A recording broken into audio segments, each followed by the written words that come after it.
जब परमेश्वर आपके जीवन से किसी को हटाना चाहते हैं तो उन्हें जाने दें। हमें पता है कि सबके जीवन में लोग आते हैं और चले जाते हैं। कितने हमारे ऐसे दोस्त हैं जो बचपन में हमारे लिए बहुत ज़रूरी हुआ करते थे, लेकिन अब हमारी ज़िंदगी का हिस्सा नहीं है। आपने चाहा होगा कि आपके दोस्त आपके जीवन से कभी न जाएं, और उनके जाने के बाद आप परमेश्वर से पूछते होंगे कि ऐसा क्यों हुआ। हमें ये जानना जरूरी है कि परमेश्वर अपने बच्चों की ज़िंदगी में कुछ गलत नहीं होने देते। वो हमेशा अपने बेटे और बेटियों के लिए बहुत ही अच्छा करते हैं। वो हमारे जीवन में कुछ ऐसी बातों को होने के लिए ठहराते हैं जो शायद हमें थोड़े समय के लिए दुख दें या फिर समझ में ना आए कि ये क्यों हो रहा है। जो हो रहा है वो सही भी है या नहीं। उस समय परमेश्वर हमारे जीवन को मजबूत बना रहे होते हैं, हमें बड़ी और अच्छी बातों के लिए तैयार कर रहे होते हैं। सबोपदेशक की पुस्तक उसके 3 अध्याय उसकी 1 से 9 आयत में हम देखते हैं कि हर चीज़ के एक समय के बारे में हमें बाइबल बताती है।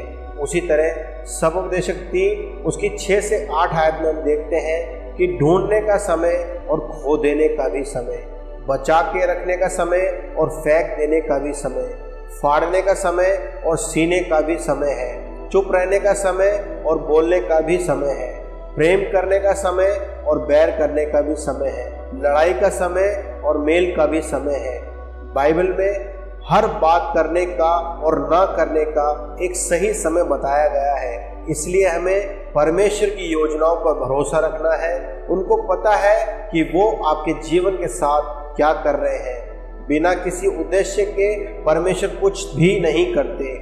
यदि किसी इंसान के हमारे जीवन में होने से कुछ गलत असर पड़ रहा है और हम अपनी समझ से उसको देख या समझ नहीं पा रहे हैं, तो हमें प्रार्थना करना है और परमेश्वर हमें जो कुछ भी करने के लिए बोल रहे हैं वे परमेश्वर पर भरोसा रखकर कर देना है, क्योंकि जो कुछ हो रहा है वह परमेश्वर की योजना में है, एक सही समय में है और आपके लिए बहुत ही अच्छा है। परमेश्वर आपके जीवन से कुछ लोगों को शायद इसलिए भी हटाते हैं क्योंकि उन लोगों की जरूरत कहीं और ज़्यादा है। हाँ, हमारे लिए ये समझना मुश्किल है क्योंकि हम शायद उस इंसान से बहुत प्यार करते हैं या फिर वह हमारा सबसे अच्छा दोस्त है।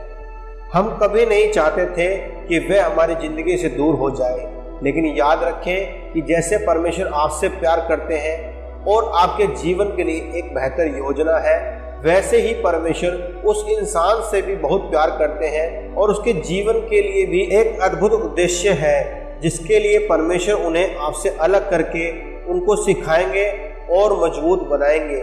कभी कभी परमेश्वर आपके जीवन से आपके अच्छे दोस्तों को भी हटा देते हैं क्योंकि वे आपके लिए सही नहीं है और परमेश्वर की योजना में नहीं है।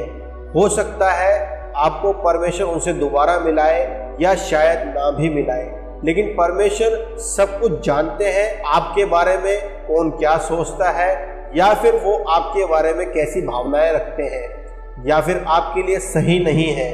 और परमेश्वर हमें किसी गलत बात के होने से बचाना चाहते हैं, और फिर अगर उस इंसान की मौजूदगी हमारे जीवन की शांति को खराब कर रही है तो उनका जाना सही है। इसलिए कई बार लोग आपकी ज़िंदगी से बिना किसी वजह के, बिना कुछ बोले चले जाते हैं। ये तभी होता है जब परमेश्वर किसी को आपके जीवन से हटाते हैं। हो सकता है कि उनका जाना आपको काफ़ी तकलीफ दे, लेकिन उनका जाना ज़रूरी है क्योंकि उनका आपके जीवन में होने का मकसद पूरा हो चुका है। तो आप अब उन्हें जाने दें और दुखी ना हो, क्योंकि अब कुछ और अच्छा होने वाला है। आप इस बात को समझें कि जो कुछ भी होता है वह एक उद्देश्य के अंदर होता है। लोग अचानक बदल जाते हैं ताकि आप उन्हें आसानी से जाने दें। खराब समय इसलिए आता है ताकि आप अच्छे समय को पहचान सकें और उसका आनंद ले सकें। कई बार ऐसा होता है कि अच्छे लोग और अच्छी बातें इसलिए हमारे जीवन से जाते हैं ताकि उनसे ज़्यादा अच्छे लोग और उनसे ज़्यादा अच्छी बातें हमारे जीवन में जगह बना सकें। वो लोग आपके जीवन में कैसे भी जुड़े हो सकते हैं, शायद वे आपके दोस्त हों या कोई रिश्तेदार या फिर कोई साथी हो सकते हैं। उनके जाने पर आप परमेश्वर को धन्यवाद करें और इंतजार करें उस सही इंसान का और उन अच्छी बातों का जो अब परमेश्वर आपके जीवन में करने वाले हैं। आइए हम प्रार्थना करें। प्रभु जी, हम आपसे प्रार्थना करते हैं कि इस वीडियो को सुन रहे भाई या बहन को इतनी सामर्थ्य दें कि वे आपकी योजना को समझ पाए, और यदि उनको किसी इंसान के जाने से बहुत तकलीफ हो रही है या फिर वह समझ नहीं पा रहे, तो यीशु मसीह का भरोसा और शांति उनके जीवन में आ सके। ये सब कुछ हम मसीह यीशु के नाम से मांगते हैं। सुनिए और ग्रहण कीजिए। आमीन। हम आशा करते हैं इस वीडियो से आपको शांति मिली है, और यदि आपके पास कोई प्रार्थना विषय है तो नीचे कमेंट बॉक्स में लिख सकते हैं। परमेश्वर आपको उसमें बने रहना और शांति पाना सिखाए।